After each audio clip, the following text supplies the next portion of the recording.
I really didn't know where I was. It's a week later than it should be. I wasn't here last week. I was somewhere else, not here. It was quite fun, and I had free food and a little bit of alcohol, and I made a bit of a fool of myself, but I don't care.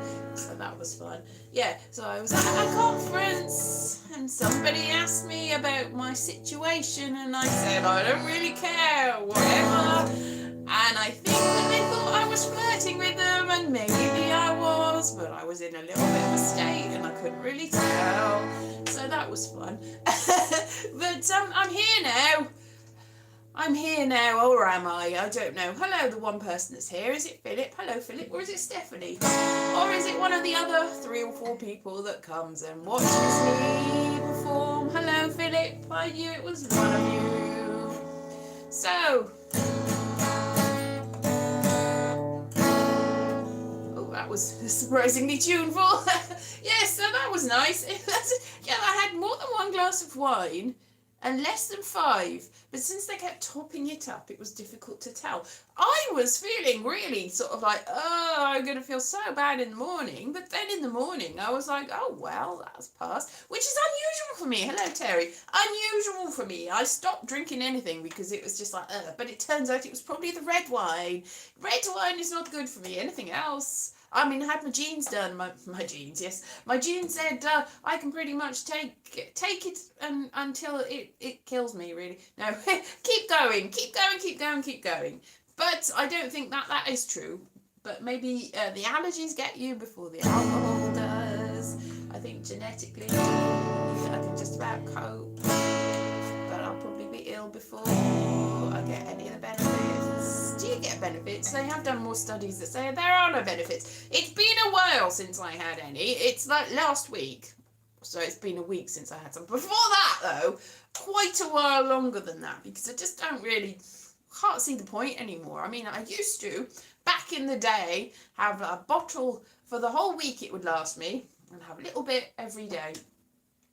So that was too much. So I don't do that anymore. I don't know what the point of anything is anymore, though. I've just been sulking this week, thinking, what am I doing? Very little. And I'm thinking, what is the point of me? And what is the point of life? And what is the point of anything? And what is the point of strife? And what is the point? What is the point? I don't know. So, yeah.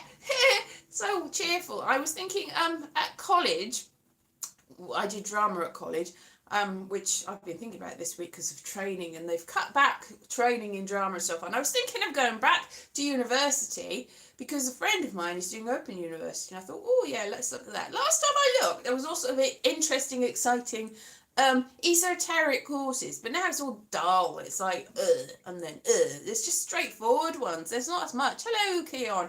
There's not as much, so I'm like, I haven't got the money, and I could do that. I like studying. Then I said, I'm too old to study, and then somebody that was 93 said, I'm carrying on studying, and I thought, well, I'm not that old, so maybe. But it is just people come and people go.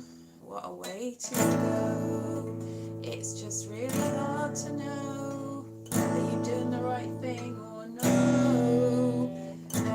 So I don't know. I don't think I'm going to study. I might have to be in Wales, and there's not as much study. Like when I was a kid, I did foundation drama and all sorts, and it was like everyone came from miles around to this little college, and we did all sorts of fancy schmancy stuff at what would have been a sixth form. It was, the tertiary college type thing. There's not many sixth form schools, so we went to the college, and the College of Knowledge they used to call it, and it was so much fun, and we learned so much, and we felt like the kids from Fame, and it was amazing.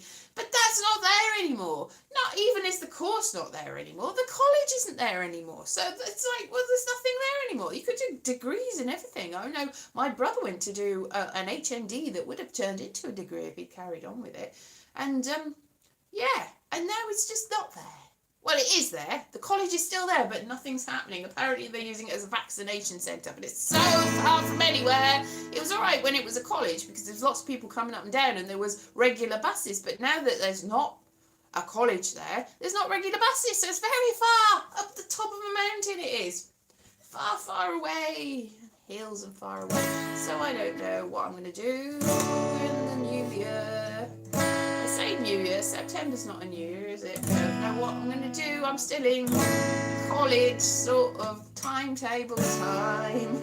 Yeah, I haven't really come out of the sort of school academic year thing. I've still like got the summer and the Easter and the Christmas. I don't know what it is. I mean, I've had real regular jobs that haven't been following the sort of school and academic timetable, but I have had academic jobs too, and so I'm just really still in that mindset, because my dad was an art teacher as well, so he had the summers off. It was back in the day when you didn't have to do that much paperwork if you were a teacher. So I've never really snapped out of it. I'm still in an academic mindset, but I'm not in academia. And nor am I, because I did so badly in my degree that I just scraped. I nearly got a 2-1, which would have enabled me to carry on to further study, but it didn't.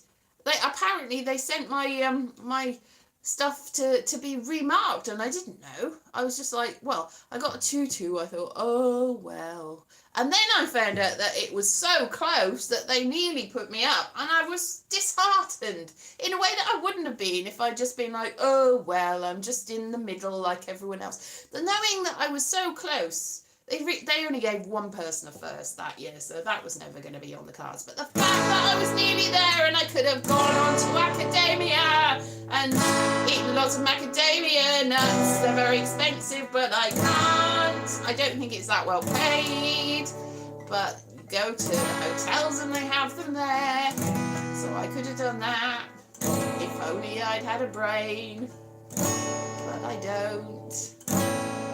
Never mind. So I don't know whether I could go, because ideally, rather than do another first degree, I'd want to do something like an MA or a PhD, but I'm not clever enough for that. Actually, though, I think I was not in the mindset. I was about a year older than some of the people there, because I took 3 years to do my A-levels, because I didn't fail them the first year. I just didn't do that well, and I had a bit of a rocky patch, let's say.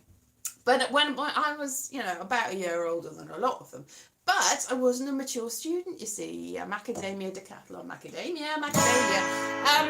So I wasn't really, I was there to have fun. Like the very first day that we were supposed to go to lectures, somebody said, hey, let's go off. And I'd never really done like marijuana and stuff. Maybe once at a party before that, but somebody said, hey, let's go and do that, and I was like, yeah, let's do that, let's be a college student. And it's only somebody went, do you think that's a good way to start? And I went, oh no, maybe not. So then I went to the lecture, but I was in a sort of yay, let's have fun sort of mood, and I didn't have that much fun.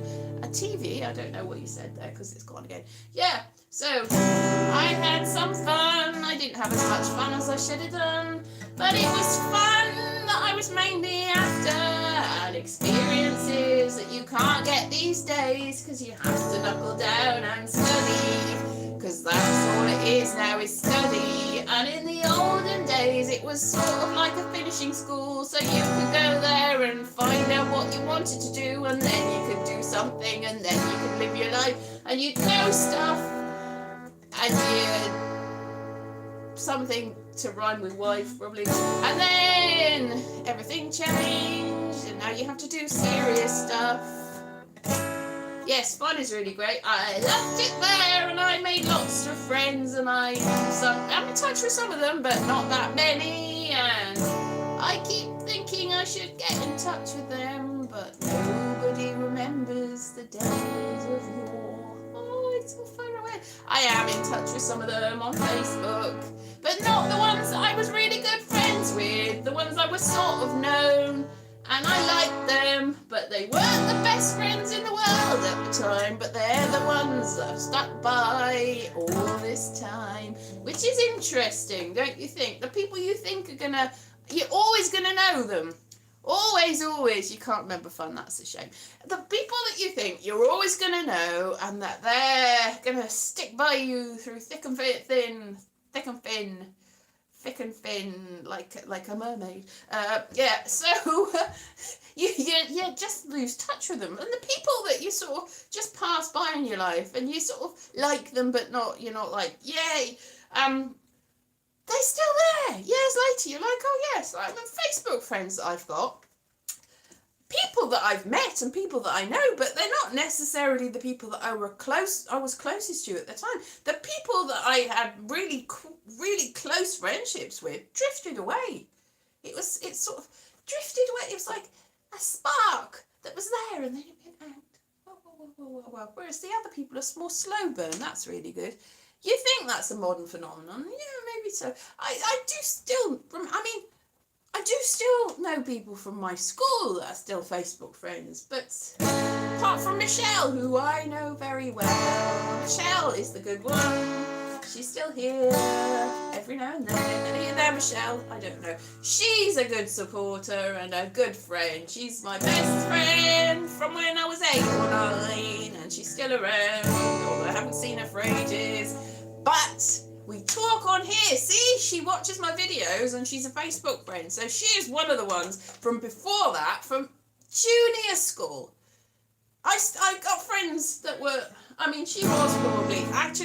she probably was my best friend and probably still is, even though I haven't seen her for ages, because even though the people that I haven't seen, the people that were my very good friends that I haven't seen for ages, and there are a fair few of them, a lot of them, I still think about them every now and then. I go, oh yeah, wonder what happened to them. They're still in my mind, my good friends. I don't, even if I don't see, there's this thing about object impermanence, and it's interesting because if I don't see someone for ages, I probably don't think of them, but it doesn't mean that I don't want, if I saw them again, it'd be like as if nothing had happened, as if no time had passed, and I'd still be friends with them most of the time, because time is an illusion. Time is completely an illusion. I don't know what it is. I just forget about things, and then I go, oh yes, I should have done something about that, and it's too late because they've forgotten about me.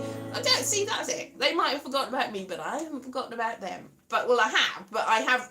They're still there. They're still my best friends, even if I haven't seen them for years and years, which is weird. It's my time, everybody's time really, it's squished into one. I was also thinking today, I haven't made that much of my life, but I've done a lot of different things in little tiny dribs and drabs. And that's it. Somebody said once, oh, you should stick to one thing and you should do that, and you should get and also get a job until you retire, and then that's what life is all about, and you should do that and then keep doing that and then die. And I don't agree. I think you should do as many different things as possible. So maybe the fact that I haven't been massively successful in anything is, in the great scheme of things, it all passes, doesn't it? This too is dust, whatever. This too shall pass, all sorts of stuff like that. It's all this, it doesn't really matter. Just do stuff. Just do stuff. Keep on doing stuff. Keep on doing it and do a bit more. And if you think that is you, think, can I be somebody else though? And you can. You can be anything that you can. You might not be very good at being you. You might not be very good at being me. You might not be very good at being somebody else, but you can try. You should try. You should always be somebody you admire or not. Exactly. Success. What is it really? Our goal is right. What is it really? It's nothing at all. It passes really quickly. Look at Philip Schofield. He was really famous and now he's a bit of a nowhere man. He's sort of there and now he isn't there, and nobody wants to know who he was, and people get really famous and people think, oh, I'll never get there, and then the people that were never there are suddenly famous, and the people that weren't are not, and are, and are not, and then are, and then are not, and then are, because it comes and goes really, and then are, and then are. So it is, Stephanie, it's subjective. Have I made a success of my life in an objective way?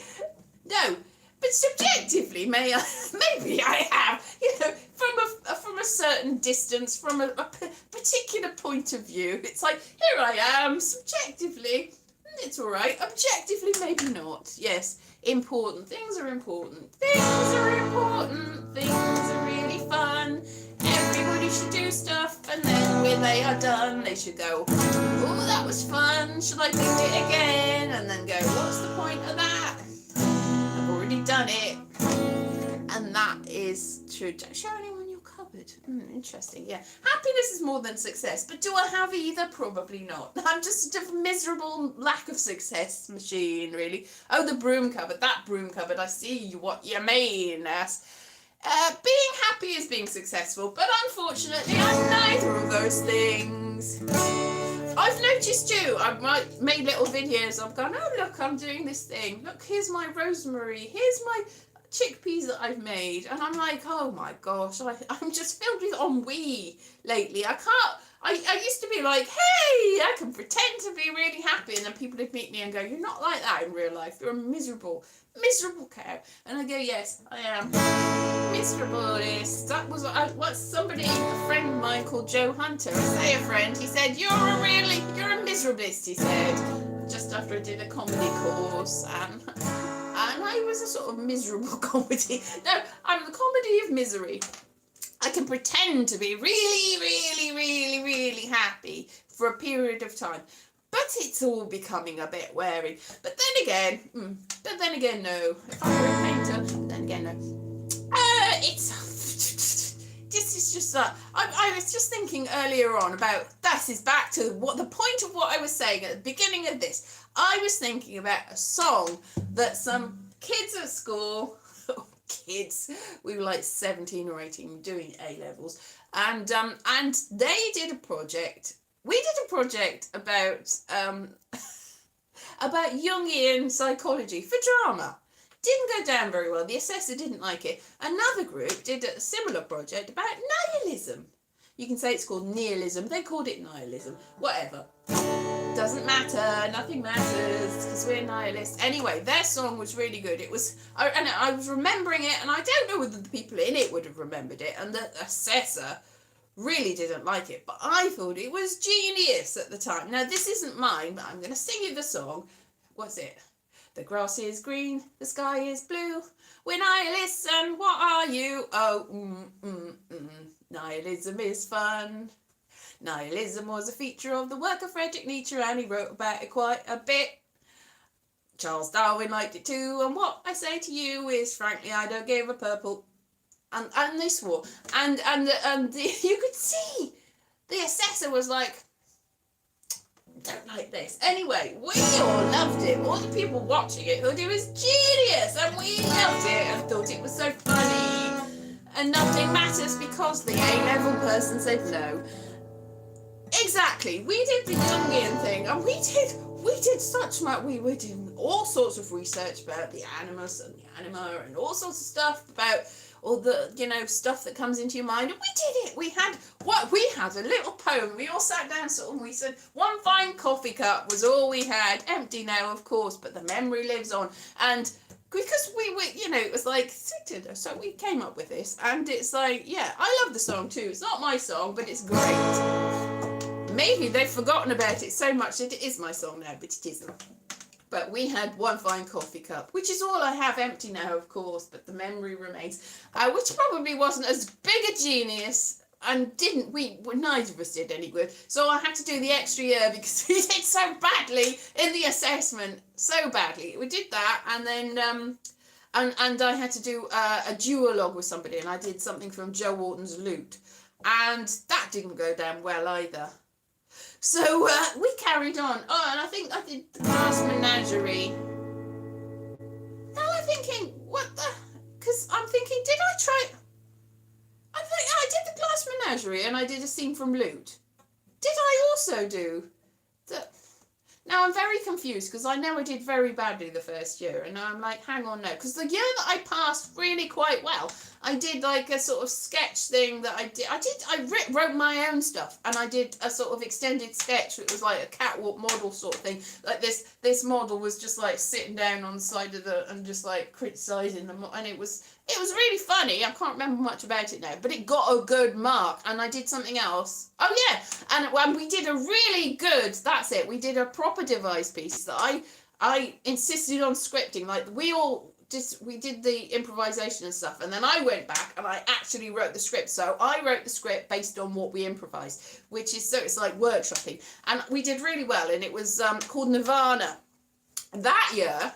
So now I'm really confused, because I know Nirvana and my comedy sketch thing got me a good mark that year, because I was like, I am gonna completely in my control. I'm gonna write this, I'm gonna produce it, I'm gonna make sure that everything works. But the year before, it's very strange, because I don't know why we did the device piece and the two pieces, because that seems like overkill. Anyway, thank you very much. It's all so beautiful. I should go back to things. I don't know what to do though. I've lost the funding, I've lost the hope, I've lost the point, I've lost to cope. I can't cope. I don't know what's happening anymore. I don't know what's happening. I need to sort it. It's like all the people that I did stand up with, all the people that I did drama courses with, all the people are fairly successful now. Not all of the people, but most of them. Thank you very much, Ira Finkel. Tell us a joke. I don't do jokes. I just do stupid, funny bits and skits. I'm skittish. Hee. So I just do occasionally funny things that are sort of situationally funny. Maybe I'm sort of extended funny, like Hannah Gadsby. I like that sort of stuff. I don't like punch. I like long form comedy that seems like it's going nowhere. Who's successful now? Everybody but me. Like, I did a show in 2008 and it was in the same place as somebody else that is really famous now. You might know him. His name is Brett Goldstein, and he's in very big shows. He's in the same venue as me. And he's quite famous now. And then another year, I was in the same venue as somebody called Tom Davis, who is very, very tall and is very successful now, more successful than me. And another year, it just keeps happening, yeah. And everybody that I know is in Doctor Who. Everybody, every single person that did the drama course. And I'm not. I didn't try hard enough. This is it. I lack direction, because, as I say, life is finite and you have to keep doing different things. And sometimes I'm doing something and I keep doing it because it seems to be working fine, and I get lost in it. And then I snap out of it and go, yeah, maybe that wasn't the right thing to do. And that's the trouble. You might end up doing something that you think is the right thing and is not the right thing at all. And you end up going along going, oh no, and losing yourself in it. So maybe hit and miss is the best way for me. Hit and miss. I'll keep doing things until they stick. I don't know. So this summer, I'm not going up to Edinburgh. Although I was thinking maybe. I don't have the money, that's the trouble. So maybe I could somebody said, oh, have good luck in Edinburgh. And I'm like, I'm not going this year. But I'm still going to do digital shows. Then I'm thinking, can I go up? And I'm like, I haven't got the money to go up. So can I go up though? So I don't know what to do really. There's still the possibility of me going up for a couple of days. I'm not going to go up for the whole month, because that ship has passed. I can't afford the whole month, and also all the venues have gone at this point. It's not going to happen. But but I am going to work on the digital fringe, and some things have come up that are very exciting, and we might have a venue that's a digital venue, and we might have a venue that's a physical venue. So we will show the things on the internet, and we will show the things in a real place too. We will show the things in internationally. So I will be everywhere all at once. Everything I will do, everything and everywhere, all at once.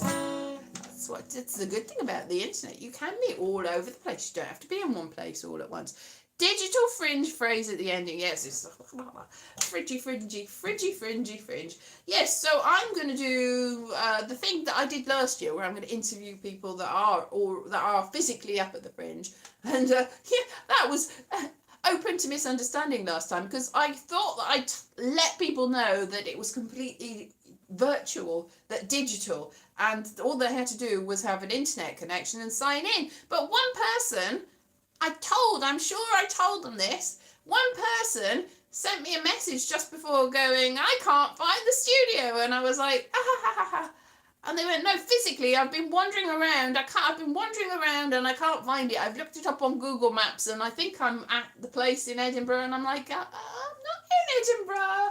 You just have to follow the link that I sent you.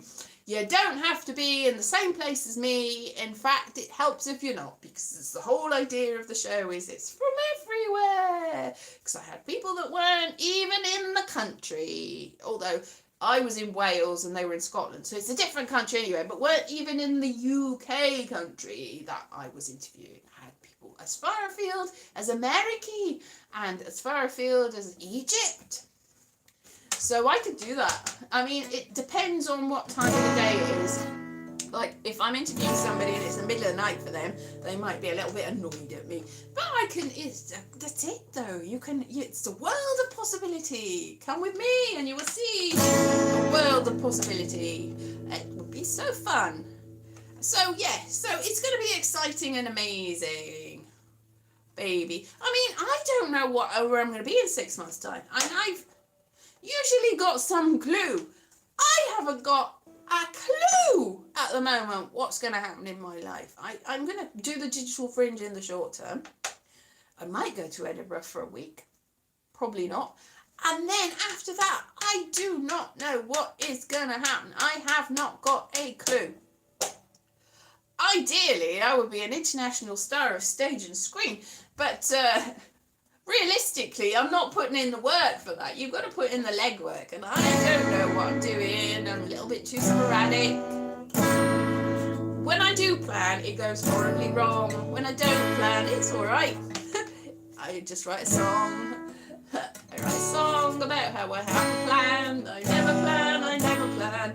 I might plan in the future, man, but I don't plan at the moment. Because I can get away without a plan. And it's less than tuneful. More than a spoonful. But I get away without a plan. Just about. I say I get away. Does it matter? In the end, does anything matter? Nihilism is fun. It's just one of those things. Now, I can't remember who was in that group that had the nihilism is fun thing, but they were great. I think some of the people, because we all failed that year, we all failed badly, and that a lot of us came back to do it again. So a lot of the people were in the nihilism is fun sketch. I think they were actually in the Nirvana thing the year after, and in my comedy sketch that was directed and written and acted with me.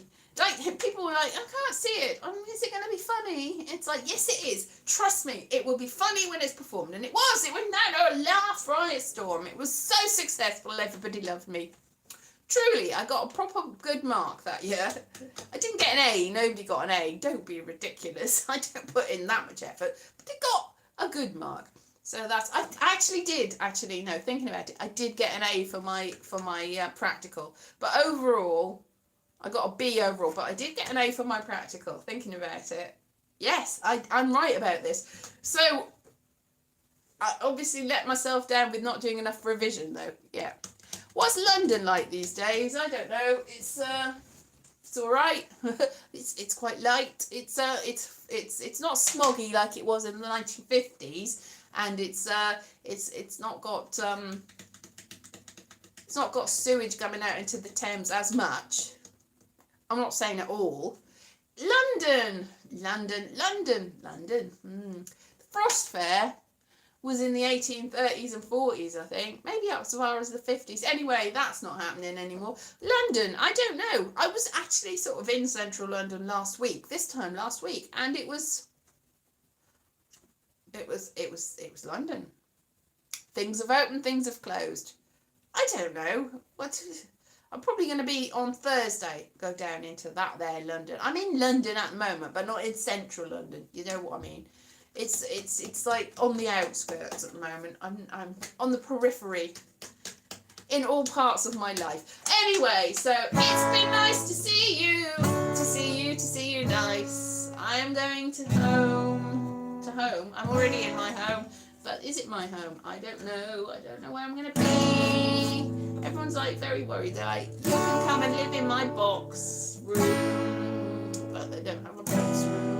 And it costs a lot of money. It's like, oh, how much is that? £550,000 a day. And I go, oh, thanks anyway. But, yeah, who knows where I'll be. Thank you very much for thanking me. And let's go. Comedy-wise, I don't know where I'm going to be. I don't know. Comedy-wise, it's different. A lot of the little places have closed down.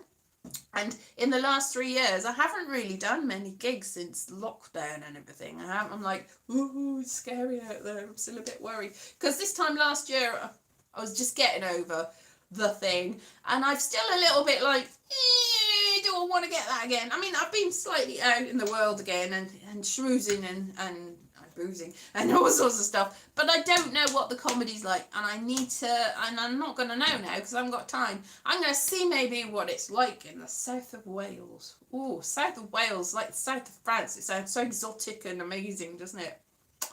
I don't know what's going to happen. Let's see. Anyway, I'll see you next week. Thank you very much for joining me. And nihilism is fun. Remember, folks, nihilism is fun. Bye-bye. See you soon.